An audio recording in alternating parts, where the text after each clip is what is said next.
Welcome to Kickstarter Radio 102.4. I'm the host, Lipstick Paddy. Narrator's off, as he doesn't like retail games, but historically I usually pick 2 retail games from each year because I love the Gencon experience, and we've got the the big list of games that's coming out at Gencon now, thanks to BGG and Eric Martin and his great work. So I've gone through the whole list and found 11 really interesting titles that I think you'll be interested in and should have on your radar, especially if you're going to Gencon. But I can't because I'm still here in Mexico, and travelling abroad with COVID nonsense and all that will put a stop to it. But who knows? There's some interesting games here that look really, really cool. And at the end of the video, I'll tell you what my top 3 anticipated ones that I might have to go for 3 games this year, which would be interesting, partly because Gencon last year was cancelled, so we've almost got 2 years of potential games coming for those that didn't want to hit Kickstarter last year, because there was lots of, retail games coming. Anyway, that's a different thing altogether. Let's go to the list. Now, welcome. This is my first anticipated game that I really want to find more out. Coming from WizKids, Dungeons and Dragons, Dungeons Scrawlers, Heroes of Undermountain. What's this about? Well, actually, as I'm a daddy, this could be really good as a kid's entry into board gaming dungeon crawlers. So you're picking a character and you're going to draw a line through the maze, but you're going to get stopped in the maze because there's going to be monsters or treasures and all this stuff. It says there's going to be 10 mazes of increasing complexity, and it's going to have lots of fun. But if we open it up and have a look at these mazes, so yeah, you're going to be drawing lines through here. I don't know how the combat's going to go though. If you meet a monster, is it going to be dice rolling? I really don't know what's going to happen at that phase. But even though it says it's a bit of a race, no, I think you can coach someone going through here and see how they're doing. I think that could be a really good learning lesson here. Victory points, yes, there's different keys that you might pick up. So there's kind of these objects, and yeah, the guy's got his hand closed like he's got some dice, but this image is quite nice. On your marks, grab a dungeon, grab a marker, add a character, get set, prepare some orbs and keys for the adventure, draw a path to the boss and defeat it. But how does the combat work? Obviously, it's coming into Gencon. It says it's 10 plus 15 minutes though, as it's a race, 2 to 14. But you could solo this if you don't want to have that race, which it's been designed for. But I just think if you've got little kids in your family, this could be a really good to just go through the dungeon, and I think they would have a lot of fun with this. And it's got a nice price point of $22 at the minute on pre-order. But yeah, WizKids here. I think this is really cool what they're doing for parents, and yeah, this is why it's on my radar. Let's jump to the next. Key to the Kingdom. Ooh, no. This is a Restoration Games from 1990, and it says this new version features the classic hole in the board mechanism. Okay.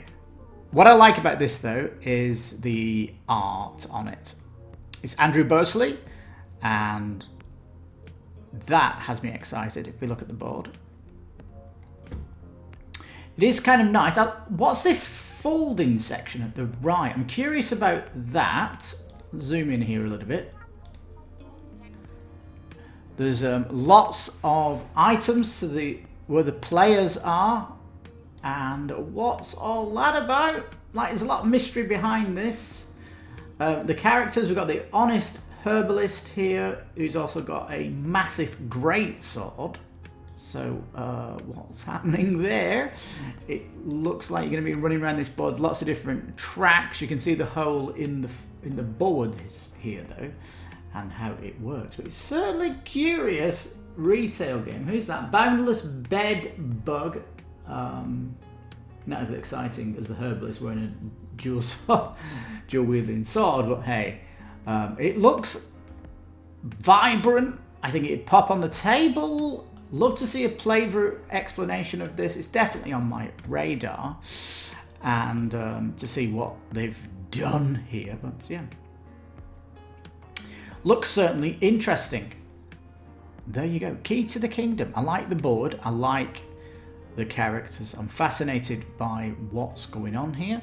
And you've got the dual-sworded herbalist on the front cover, so I'm all very excited to find more about Key to the Kingdom. Yes, re-implementation. Racing, push your luck, roll, spin, and move. Fantasy humour. Yeah, looking good. On to the next. Dive. It won an award for Best Family Game Graphics Nominee. I don't think that's an award if you're a nominee. Is it an award if you do a nominee? I don't know. But apparently you're going to be thrown off the top of a cliff and you're trying to go down into the depth of the ocean and get stuff when you go down there. Simultaneous play for all players, and there's going to be a shuffled stack of 36 transparent ocean cards. You have your own diver board, set of 5 air tokens, and you're going to go down. Right, there's quite a lot of explanation here. It's kind of interesting. Has solitaire play though in the mix here. And let's have a look at some of these images, because as for a retail game, it looks absolutely well packaged. Let's have a look at this. $32 on the pre-order. Whoa, I'm clicking these buttons quick, but yeah, so why are you hiding around screens? I don't know. Don't know why you're hiding around screens. The box really good how it comes together. It has like almost a interesting insert as well, this game. Looks kind of fun on the table. I do like my ocean setups.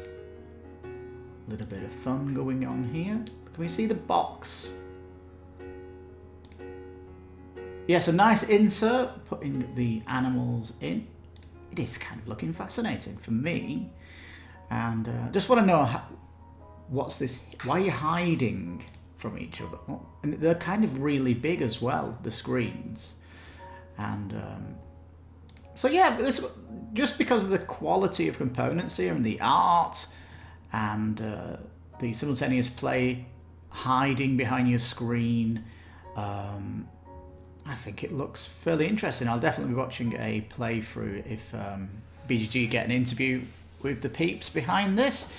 But yeah, looking interesting dive. Let's go to the next. Now the stuff of legend. Oh, a boy's local toys band together to rescue him from the evil boogeyman. Ooh. Now this thing wants to come to Kickstarter, so it's not gonna be retail per se, but it's looking cute. I really love the title, like the cover. It says it's area movement, cooperative game, hand management, time track, traitor. There's a traitor in the game, so that's got my ears up. So look at some of these images. So you've got these standees for these characters, and if it's coming to Kickstarter, let's get some minis for these, please. I mean, they're showing minis here, so perhaps they have got some lofty ambitions for Kickstarter when it comes there. But I guess they're showing people the prototype and all that stuff. Board itself, so if they're trying to rescue you, you're going to be going into these different areas of the map, it looks like. And character's kind of funny. You notice Quacker's here, he has the loyalty card underneath it, a bit like Shadows over Camelot would be doing this, and that's going to be fairly interesting. But yeah, the stuff of Legend, still kind of in preview phase, but I want to kind of know a little bit more about this, how it's working and how you're trying to search for it, because it looks like it's a game that could be played and done in one evening. I don't think there's a campaign per se. And how is it going to be randomized for playability? That's another question. But I think the stuff for Legend going to Gencon looks fairly interesting. It's got 2022 on here. That's probably its Kickstarter date, or unless it's getting kickstarted later on in the year. But this year, Q3, Q4 is going to be rammed, as you probably know. Anyway, let's go to the next. Cosmic Frog. Yeah, you heard it right. Cosmic Frog. Now you can pre-order this for $75. $75? What? These retail games are going up and up and up. But yeah, Cosmic Frog, a game of collection, combat, theft on a planetary scale. Why? Because each player controls a 2-mile-tall, immortal, invulnerable, frog-like creature that exists solely to gather terrain from the shards of Aether. Okay, so it seems a little bit bonkers, doesn't it? Dice rolling, there's a hex grid, layering, map reduction, pattern building. There's more. Pick up and deliver, set collection, side plush, sudden death ending, tile placement, variable powers, variable setup. This has got so much stuff going on. What is this thing? Now, nominated for most innovative board game, thematic board game nominee, game artwork and presentation nominee as well, and Immersionalist Laurel. Cardboard Republic Immersionalist Laurel Award nominee. Bloody hell. It's a big one, isn't it? Let's have a look at this then. The cover is like something out of the 70s. A game of strategic gluttony. World Eaters from Dimension Zero. Back of the box, so let's have a look at this. You are a cosmic frog. You stand 2 miles high. You are invulnerable and immortal. You have a unique superpower. The cards are really cool. I love this kind of pop art. You could imagine these being a little bit far out there, and it'd be interesting why they did not come to Kickstarter and make these cards kind of shiny. But it's coming with a neoprene board mat. I hate this super zoom thing, and it always cuts off the bottom for me. I don't know about you, but neoprene board mat. This really long thing, the Outer Dimensions, comes with these frog miniatures. So you're going to be harvesting tracts of land and storing them in your massive gullet. So you'll have a play area, which is probably going to be your stomach.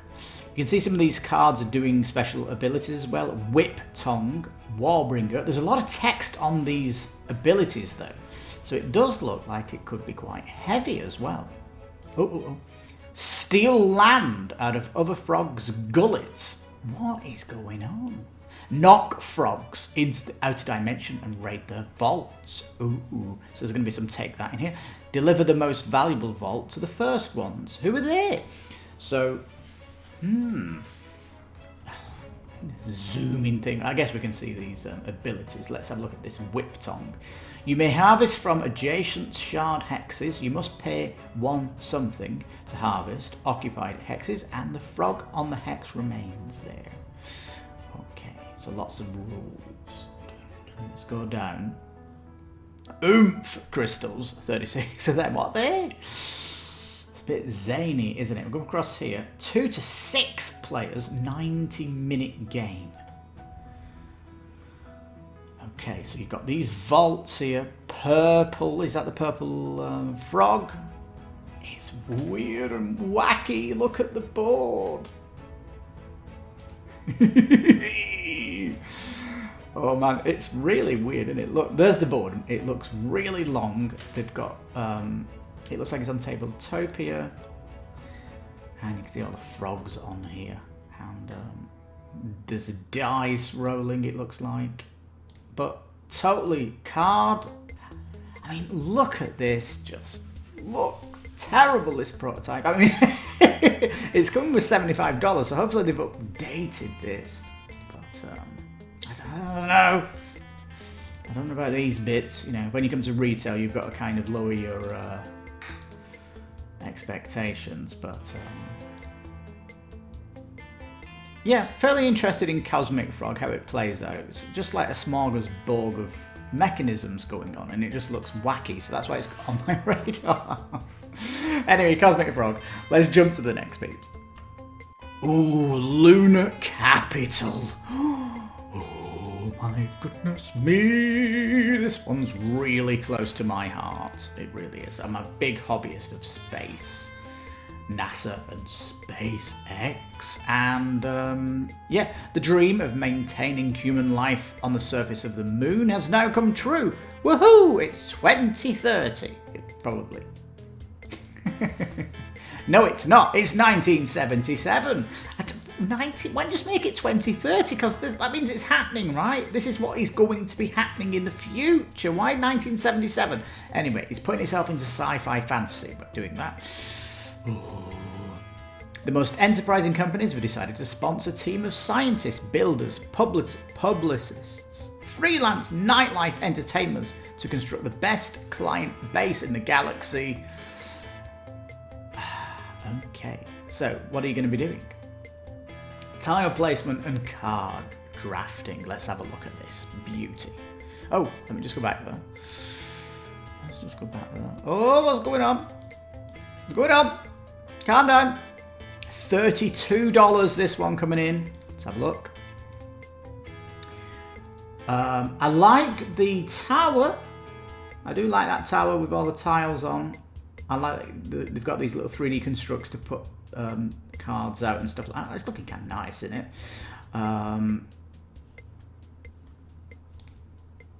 These images. It's so annoying to use this. It looks like you've got little meeples here for taxis and rockets. Looks nice. There's a quirky kind of die there. Weird shape. Like the characters though, Astro Burger, Lunar Taxis, Space Royal Cruise, Moon Paradise. What's this? That's kind of what it might look like at the beginning of it, but we do get to see some pictures of the buildings that you're doing here. Look, it's looking nice. So you're going to be putting down these on the planet then? I mean, how's this working? It looks interesting. Anyway, you're going to be... I mean, you don't really need to terraform the moon, do you? You're just going to be bringing these from Earth as pre-constructs and you're just going to put them down there, right? Is that what's happening? Well, no. I mean, you've got this guy building. If you look at the bottom left here, you've got like a little robot-ish thing here building something up. So, I don't know. How's it working? Looks like you're building a base on the moon, and that's what I want to know, how it works. But it does look good. I like the concept of it, and yeah, I like the way it's targeting the moon, because the Mars is getting too much attention in board gaming, and the moon is what's happening next. So let's try and get some moon in the genres, please. But Lunar Capital. Looking good. Build the best settlement in the moon. Oh, it should be on the moon. In means inside. Who wrote this? Someone from France, probably. De Vere. Is that from France? I don't know. I have zero interest in retail publishers. I'll give you that. Become the moon's capital. So yeah, sounds fun. Let's jump to the next. Now 303 Squadron. Relive the exploits of the fabled RAF Squadron, alone or fully co-op. Ooh, weight of 3 on this, age of 10. Could be 2 hours long though. This is fairly exciting, I'll give you this. It's inspired by a true story. You're going to be pushing your plane to the limit. Okay. Mechanisms, scenario, mission, campaign-based, team-based. That's the mechanism. The mechanism is... planes! Yay! Loads of dice chucking! Look at these planes. They're so cool.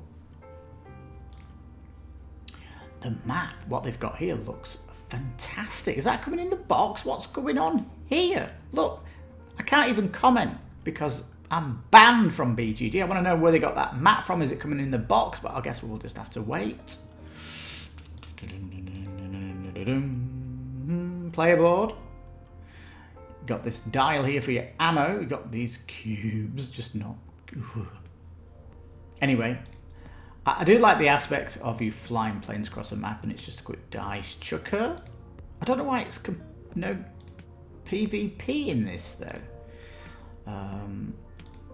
But I mean, look at the size of the map. It looks fantastic when you see it like that on the table. And hopefully that'll get replicated in the box. But, oh man, look at these pictures. It looks like a fantastic retail game. I mean, why have they not come to Kickstarter? I don't know. Maybe it is coming to Kickstarter, but no, it isn't because it's pre-order already at Miniature Market. But I'll tell you what, they have got high hopes on this because there's 2 expansions planned to come to Gencon. Also, let's have a quick look at these expansions. So, first expansion, Brothers in Arms. You're not fighting alone over Britain. No! A neighbouring squadron calls for help. Ooh. This is a $17 expansion. It's going to be bringing Spitfires. Expansion includes 8 more planes, more cards, scenario, rules for expanded play, and includes rules so that some of the 303 pilots can upgrade to Spitfires. Okay. You'll also find some extra BF 109s and the dangerous aces of the Luftwaffe. Try to face them during the campaign. So that sounds fairly interesting. So I guess if you want this, you're going to be going on these expansions because there's another one. Let's have a look at that one. Here we are. 303 Squadron Convoy, and it's for pre-order this one at an $18, so a little bit more expensive. What's this one giving us? In this expansion, you'll find some extra planes with the bombing ability because a deadly U-boat is threatening your convoys, and models of the transport ships you'll need to protect. Ooh. Now, not many pictures on these expansions, so hopefully they'll get to sit down with BGG and do an interview and tell us why this is a hot property. But yeah, it's going to be a boat because that map a lot of ocean on it, isn't it? So yeah, bombing and U-boats. It looks really fun, and I think this would be a really nice entry into the miniature warfare. You know, for my son. So yeah, 303 Squadron, my goodness, this is looking fantastic. And I really want to know more, Oh yeah, because that one is almost at the top of my hit list. Let's jump to the next. Now, Picture Perfect was not kickstarted, it was crowdfunded from Spieleschmiede in Germany. So it was crowdfunded. Now it says auction bidding, hidden victory points, tile placement, variable setup. What you're trying to do is take a picture of a group of people and you've only got one try. Okay. You've got to try and make everybody happy. You need to arrange 14 characters to make the photograph. Each of them has 3 specific desires you want to fulfill, but they're hidden in envelopes. During the game, the players try to take a look inside these envelopes to figure out how to place the characters correctly, and they can trade the information with others or maybe try to hide it. And of course, you're just going to be getting points because it's a Euro mechanics for getting points. Now, this quick video here, you'll notice they have these giant screens hiding from each other. How's that going to work? But big cards of people, and let's look at these images here.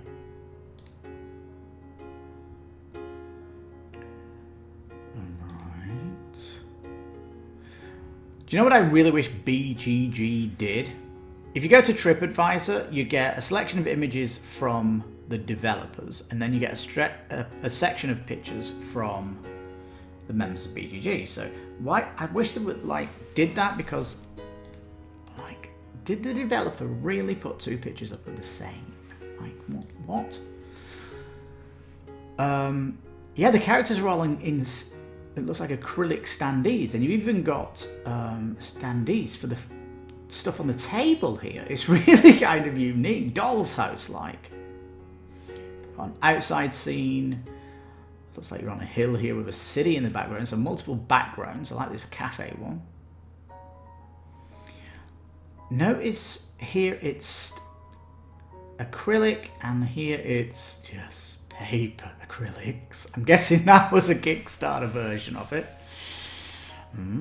So multiple scenes, multiple furniture, decor to put out there. It looks kind of fascinating. It says deluxe components here.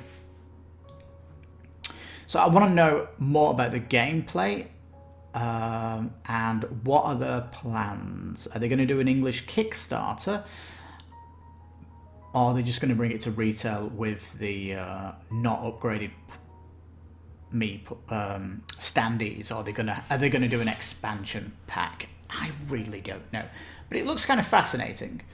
How it works, certainly unique, and yeah, I just want to know a little bit more about it, because it might scratch an itch of a off-the-wall kind of theme and interesting game. Now then, Zoom in Barcelona. I think this came to retail and somewhere in the world, but it's on pre-order anyway for 22. So I don't know if it came out in Europe and it's not come over to the Americas yet.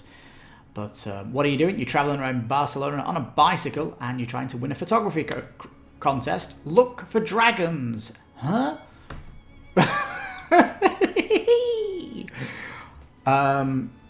Yeah, I love Barcelona. I've been there many times. My wife loves it too. And hop on a bike, catch a taxi or a bus, get to the best spots before the other players. During the game, you'll take photos of its beautiful locations. And yeah. 2 to 6 players. 86 landmark cards. That sounds great. So let's have a look at these pictures. So this zoom in, I think this is going to be, they're going to be doing certain cities. But this one interests me and my wife as, because of the city, right? Oh my God. Bloody pictures again. They're just so awkward to use this. There's like a dragon's flying on that card. A UFO is on this card. And a ghost at the bottom left. What's this? There's like these weird things going on here. The map of Barcelona is a little bit plain Jane, isn't it? Because like you go to Barcelona, you can buy a map and it's beautifully illustrated all the way around. And they could have done with a better map than this. You know, retail ambitions and stuff like that. Did you actually go to Barcelona? And, you know, they got the zonal anyway. It looks more like a map you'd get if you were driving than as a tourist. And, you know, if you're on your bike and stuff, you'd have that tourist map. But, I'm still interested in the gameplay. We've got all these interesting cards and...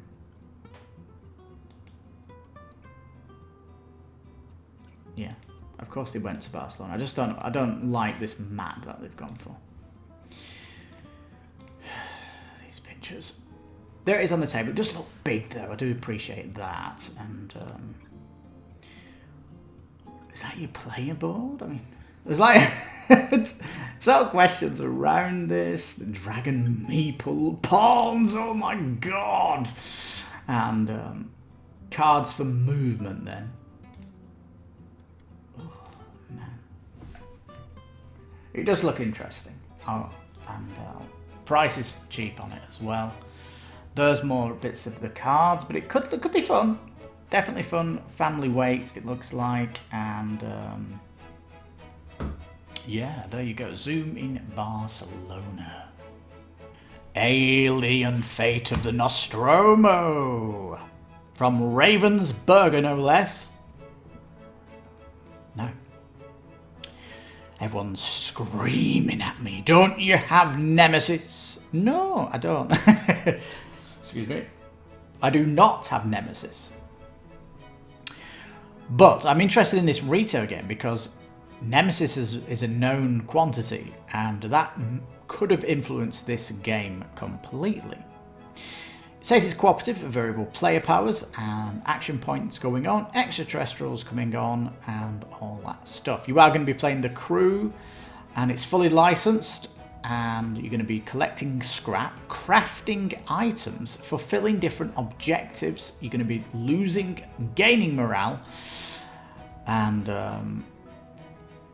each of these stuff. So it says each turn has 2 phases. You've got the crew action phase, going through the halls of the Nostromo, gathering scrap. It says here, trading with players, using items of their special abilities. And then there's the encounter phase where you're drawing from a deck, resolving an encounter card, and that's moving the alien around. So yeah, potential solo here maybe?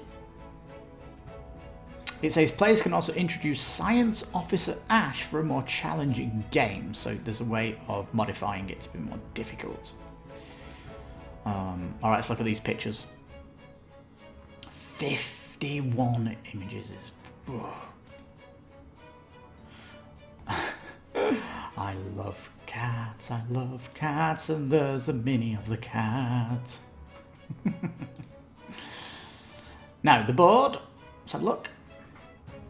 Well, it's official, so I guess this is the plan of the Nostromo. So that's got something in its locker of strength, isn't it? It's got the alien meeples, the meeples of the characters. The art on the board looks a little bit plain Jane in the corridors, doesn't it? And I don't know. I don't know how I feel about the art, but it is looking fairly interesting though. You notice that you've actually, well, look at these pictures if you can fly through them. There's the painted minis. They don't look too bad actually once they've been painted up. They're not Kickstarter quality, of course, but they've not done a bad job, have they? I like the entrails at the bottom here. They've got an actual mini of entrails. I have to get out of this. It's just so awkward, the BGG picture thingy, isn't it, to get something of interest. Right. Come on, I want to see what the character cards look like. But want to know how it plays. Is it going to be fun? Does the theme pull across? How does it work for replayability? And you know, you got the art here, and it looks like they've actually been stylized. It's not a photo per se. It looks like it's I don't know. But, I mean, Ripley, that doesn't look like the other ones look really realistic, but it looks like it's been painted like that. It says file photo. I mean, I don't know. It doesn't look super crisp, so you know, it looks kind of a little bit of artwork or whatever. But these are some of the mission cards, it says, and so you know, potentially you're going to have different ways of playing it. we don't know how much legs it's got. But I think what's interesting about this game, though, that if it takes off, people are interested in it. What is this house doing at the side here? Biff meets Alien. What's going on here? A fan-made crossover of Nostromo back in time. What?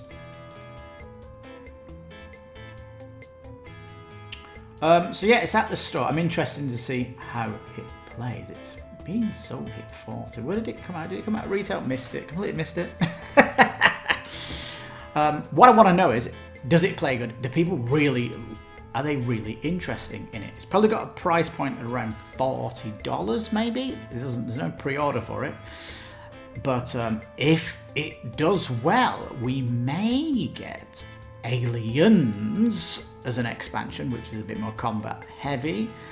Imagine if it went through the Alien franchise. This would be fascinating because that's something that Nemesis couldn't really fulfill. But with the Alien IP here, you could do that because each game would have its own unique gameplay due to the way each movie played out. That is something of interest, and the strength of the IP could push this franchise going forward. So that's fairly exciting. That is why it's on my radar. The Hunger. Ooh, $38. This one from Renegade Studios, picking the big, going through some of the big retailers here, aren't we? The Hunger is a race in which each vampiric player, not vampire player, what's going on? Vampiric player must optimize their card deck. Optimize their card deck? Is that? I'm sure that's deck building. Doesn't just says deck, bag, and pool building. Okay. Hunt humans to gain victory points, fulfill secret missions, and eventually acquire a rose. Return to the castle before sunset. The more you hunt, the slower both you and the deck become, which will make it harder and harder to get back before daybreak. Can you become the most notorious vampire without burning to ashes at sunset? During the gameplay, spend speed. Do you know speed's a drug? You spend speed, an illegal drug. You spend speed to move the vampires around the map, hunt humans worth victory points, and add new cards to the deck. Sounds good. Let's have a look at the box. As we've got very little. What's this picture? Card art looking really nice. Got that, I don't know, kid feel to it. It's not taking itself too seriously. Family weight in its pictures, but yeah, Richard Garfield behind this, so that's of interest. 2 to 6 players and only takes an hour. We've got like a little image here of what the board looks like. It looks really cool, the board, doesn't it? Ooh, I wonder why there's no pictures of this. This could be a really big title at Gencon. 2, hunt the right cards to fit your strategy deck. So you've got 122 cards. That sounds good. And 55 tiles, wood tokens, bonus tokens. All right. Search the crypts for missions. Be aware, but beware of bad hunts that may slow you down. So yeah, fairly interesting. You're all out as vampires basically, then doing quests, trying to get victory points, and then trying to get home. That's in it in a nutshell, isn't it? The Hunger looks kind of fun. Was it an hour long? Yeah, an hour long. I'm happy with that. And this could become part of my top list. Who knows? It's always a battle. The Hunger. Anyway, Hunger. Looking really good. Looking really good. Want to know a little bit more from it though. It has player elimination. How's that working? And push your luck mechanisms. Yeah. What's the pool building? We didn't even know what the bag building is. We understood a little bit of the deck building, but obviously a lot to learn from Richard Garfield's game here. So yeah, want to really find out if we can get some preview videos about this. And yeah, looking super sweet. Well, there you go, peeps, my 11 top picks from the Gencon list. More may be added, so if any more come on that you're interested in, just let me know on the comments. That'd be really great. Now, my top ones from the list coming in then. Dungeons and Dragons, the Dungeon Scrawlers Heroes of Undermountain looks fantastic. Oh yeah. 303 Squadron also looking very, very cool also. And I think the Hunger as well could be up there too. So that's my top 3 going in, but all 11 I really want to find more about and see what breaks into my shopping list for 2021. I'm really interested to know how many retail games you pick up per year, per Kickstarters, because I'm roughly 2 retail, 12 Kickstarters a year. I could try and limit myself to 1 a month in our play group. But there is 4 of us here at the station, so we can like mix it around. I get more Kickstarters than anybody though in the 4 at the station, but hey, all that good stuff. I can't wait also for the Gencon, as we can see here, the fantastic cosplay parade. Oh man, I love watching that every year. So cool. Anyhow, peeps, thank you so much for watching. If you've enjoyed the video, please give it a thumbs up. And if you enjoy the content of Kickstarter, don't hesitate to subscribe and hit that bell for when our videos go live. But yeah, if you're going to Gencon, I really hope you have a fantastic time. And if not, like me, you enjoy the content online when it comes. So, and all that goodness. So thank you so much for watching. You take care. Because this has been Kickstarter Radio 102.4. I'm the host, Lipstick Paddy. You take care, stay safe, and bye-bye for now.